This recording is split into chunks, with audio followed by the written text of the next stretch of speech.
Hi hello welcome back to my channel. ಇವತ್ತು ನಾನು ನನ್ನ ಕೂದಲಿಗೆ ಯಾವ ಎಣ್ಣೆ ಹಚ್ತೀನಿ ಮತ್ತು ಹೇಗೆ ಮಾಡೋದು ಅಂತಲೂ ತೋರಿಸ್ತೀನಿ.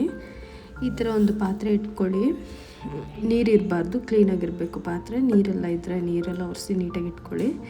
ಸೊ ಇದಕ್ಕೆ ನಾನು ನಮ್ಮ ಊರಿಂದ ತಂದಿರೋ ಕೊಬ್ಬರಿ ಎಣ್ಣೆನೂ ಮತ್ತು ಹರಳೆಣ್ಣೆ ಎರಡೂ ಮಿಕ್ಸ್ ಮಾಡಿ ಇಟ್ಕೊಂಡಿದ್ದೀನಿ. ಆ ಎಣ್ಣೆನ ಹಾಕೋತಿದ್ದೀನಿ. ಇದು ನಾನು ಪ್ಯೂರಾಗಿರುತ್ತೆ ಅಂದ್ಬಿಟ್ಟು ನಾನು ಊರಿಂದನೇ ತರಿಸಿರೋದು. ಇಲ್ಲಿದು ನಾನು ಅಂಗಡಿಗೆ ಯಾವುದು ಯೂಸ್ ಮಾಡೋದಿಲ್ಲ. ಸೊ ಊರಿಂದ ತರಿಸಿರೋದು ನಾನು. ಸೊ ಈ ಥರ ಎಣ್ಣೆ ಎರಡೂ ಮಿಕ್ಸ್ ಮಾಡಿ ಇಟ್ಕೊಂಡಿರೋದನ್ನ ಹಾಕೋತಿದ್ದೀನಿ. ಲೋ ಫ್ಲೇಮ್ ಇಟ್ಕೊಳ್ಳಿ, ಹೈ ಫ್ಲೇಮಲ್ಲಿ ಕಾಯಿಸಬೇಡಿ. ಈ ಥರ ಕಾಯಿಸೋದ್ರಿಂದ ಎಣ್ಣೆ ಕೆಡೋದೂ ಇಲ್ಲ, ತುಂಬ ದಿವಸ ಚೆನ್ನಾಗೇ ಇರುತ್ತೆ. ಸೊ ಈ ಥರ ಹಾಕಿ ಒಂದು 20 ಮಿನಿಟ್ಸ್ ಕಾಯಬೇಕಿದ್ದು. ಲೋ ಫ್ಲೇಮಲ್ಲೇ ಕಾಯಿಸಿ ಇಟ್ಕೊಳ್ಳಿ. ಸೊ ಇದು ಕಾದಿದೆ. ಇವಾಗ ನಾನು ಇದಕ್ಕೆ ಒಂದು 4 ಟೇಬಲ್ ಸ್ಪೂನ್ ಆಗೋಷ್ಟು ಮೆಂತೆ ಕಾಳನ್ನ ಹಾಕೋತೀನಿ.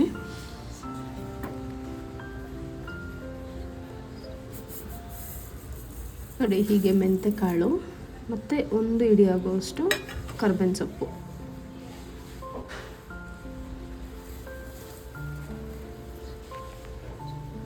ನೋಡಿ, ನಾನು ಕರ್ಬೇವಿನ ಸೊಪ್ಪನ್ನ ತೊಳೆದು ಇಟ್ಕೊಂಡಿದ್ದೆ. ಸೊ ಈ ಥರ 1 ಹಿಡಿ ಆಗುವಷ್ಟು ಕರ್ಬೇವಿನ ಸೊಪ್ಪು ಹಾಕ್ಕೋತಿದ್ದೀನಿ. ಇಷ್ಟೇ ನಾನು ಹಾಕೋದು. ಈ ಎಣ್ಣೆಗೆ ಬೇರೆ ಏನೂ ಹಾಕೋದಿಲ್ಲ. ಮತ್ತು ಹಳ್ಳೆಣ್ಣೆ ಯೂಸ್ ಮಾಡೋದ್ರಿಂದ ಕೂದಲು ಕಪ್ಪಾಗಿ ಕೂಡ ಬರುತ್ತೆ, ಫುಲ್ ಬ್ಲ್ಯಾಕ್ ಕಲರಲ್ಲಿ ಕೂಡ ಬರುತ್ತೆ. ಯಾವುದೇ ರೀತಿ ಬ್ರೌನ್ ಆಗಲಿ ಇಲ್ಲ ವೈಟ್ ಹೇರ್ಸ್ ಬರೋದಾಗಲಿ ಇರೋದಿಲ್ಲ. ಈ ಥರ ಕರ್ಬೇವಿನ ಸೊಪ್ಪು ಹಾಕ್ಕೊಂಡು ಒಂದ್ಸಲ ಮಿಕ್ಸ್ ಮಾಡ್ಕೊಳ್ಳಿ. ಈ ಥರ ನೀಟಾಗಿ ಮಿಕ್ಸ್ ಮಾಡಿಕೊಂಡು ನೆನೆಯಕ್ಕೆ ಬಿಟ್ಬಿಡಿ. ಬಿಸಿದಲ್ಲೇ ಒಂದು ಸ್ವಲ್ಪ ಎಣ್ಣೆ ತಣ್ಣಗಾಗೋವರೆಗೂ ಒಂದು ಸ್ವಲ್ಪ ಬಿಸಿದಲ್ಲೇ ನೆನಿಬೇಕು.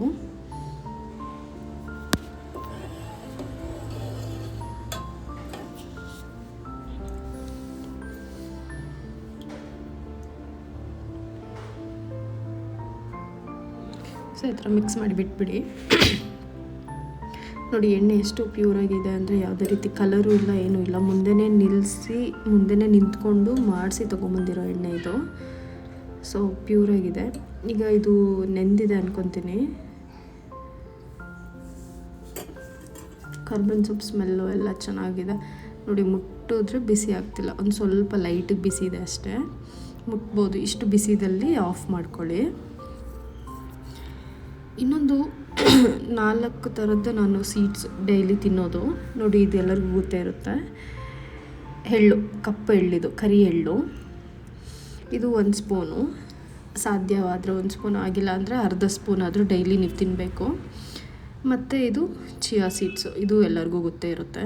ಇದೂ ಅಷ್ಟೇ, ನೈಟು ನೀರಲ್ಲಿ ನೆನೆ ಹಾಕಿ ಇಷ್ಟು ತೊಗೊಂಡ್ರೆ ಸಾಕು. ಇದೇ ಜಾಸ್ತಿ ಆಗುತ್ತೆ. ಇಷ್ಟು ಒಂದು 10ರಿಂದ 15 ಕಾಳು ತೊಗೊಂಡು ನೀರಲ್ಲಿ ನೆನೆ ಹಾಕಿ ದಿನ ಕುಡಿತಾ ಬನ್ನಿ. ಮತ್ತು ಇದು ಬಂದುಬಿಟ್ಟು ಸೂರ್ಯಕಾಂತಿ ಬೀಜ, ಸನ್ಫ್ಲವರ್ ಸೀಡ್. ಇದು ಆಲ್ರೆಡಿ ಅವರೇ ಹುರಿದು ಪ್ಯಾಕ್ ಮಾಡಿರ್ತಾರೆ. ಸೊ ಇದನ್ನ ನೀವು ಹಾಗೆ ತಿನ್ಬೋದು. ಅದೂ 1 ಸ್ಪೂನು. ಮತ್ತು ಲಾಸ್ಟು ಫ್ಲೇಕ್ ಸೀಡ್ಸು, ಅಕ್ಸೆ ಬೀಜ, ಇದೂ ಗೊತ್ತಿರುತ್ತಲ್ಲ ಎಲ್ಲರಿಗೂ. ಇದೂ 1 ಸ್ಪೂನ್. ಇದು ತುಂಬ ಜನ ನೀರಲ್ಲಿ ಹಾಕಿ ಬೇಯಿಸಿ ಹಚ್ಕೋತಾರೆ ಮತ್ತು ಎಣ್ಣೆಲಿ ಹಾಕ್ತಾರೆ. ನಾನು ಎಣ್ಣೆದಲ್ಲಿ ಹಾಕಿಲ್ಲ, ಯಾಕಂದರೆ ಎಣ್ಣೆಲಿ ಹಾಕಿದ್ರೆ ಅದು ಒಂಥರ ಜೆಲ್ಲಿ ಟೈಪ್ ಬರುತ್ತೆ ಅಂತ ನಾನು ದಿನ 1 ಸ್ಪೂನ್ ಹಾಗೆ ತಿಂತೀನಿ. ಸೊ ಮೇಲಿಂದ ಹಚ್ಚೋದ್ರಿಂದ ಏನೂ ಆಗೋಲ್ಲ, ತಿಂದ್ರೇನೂ ಅಲ್ವಾ ಒಳಗಡೆಯಿಂದ ಬೆಳೆಯೋದು. ಸೊ ನೋಡಿ, ನಾನು ಎಣ್ಣೆನ ಈ ಥರ ಬಾಟ್ಲಲ್ಲಿ ಸ್ಟೋರ್ ಮಾಡಿ ಇಟ್ಕೊಂಡಿದ್ದೀನಿ. ನೀವು ಇದೇ ರೀತಿ ಸ್ಟೋರ್ ಮಾಡಿಡಿ. ಆವಾಗ ದಿನ ಅದು ನೆಂದಿ ಅದರಲ್ಲಿರೋ ಇದು ಎಲ್ಲ ಎಣ್ಣೆದಲ್ಲಿ ಸೇರಿಕೊಳ್ಳುತ್ತೆ. ಸೊ ಈ 4 ಸೀಡ್ಸ್ನ ದಿನ 30 ದಿವಸ 1 ತಿಂಗಳು ತಿಂತಾ ಬನ್ನಿ. ಡಿಫ್ರೆನ್ಸ್ ನಿಮಗೆ ಗೊತ್ತಾಗುತ್ತೆ. ಸೊ ಕಂಟಿನ್ಯೂಸಾಗಿ 1 ದಿನ ಬಿಡ್ದಲೆ ದಿನ ತಿಂತಾ ಬನ್ನಿ. ನಿಮಗೆ ಡಿಫ್ರೆನ್ಸು ನೀವೇ ಆಶ್ಚರ್ಯಪಡ್ತೀರಾ. ಸೊ ಇದು ನನಗಾಗಿರೋ ಎಕ್ಸ್ಪೀರಿಯೆನ್ಸಲ್ಲಿ ನಾನು ಹೇಳ್ತಿರೋದು. ಸೊ ವಿಡಿಯೋ ಇಷ್ಟ ಆಗಿದೆ ಅನ್ಕೋತೀನಿ. ಇಷ್ಟ ಆಗಿದ್ರೆ ಲೈಕ್ ಮಾಡಿ, ಶೇರ್ ಮಾಡಿ, ಕಮೆಂಟ್ ಮಾಡಿ ಆ್ಯಂಡ್ ಸಬ್ಸ್ಕ್ರೈಬ್ ಆಗೋದು ಮರಿಬೇಡಿ. Thank you all. Take care. Bye.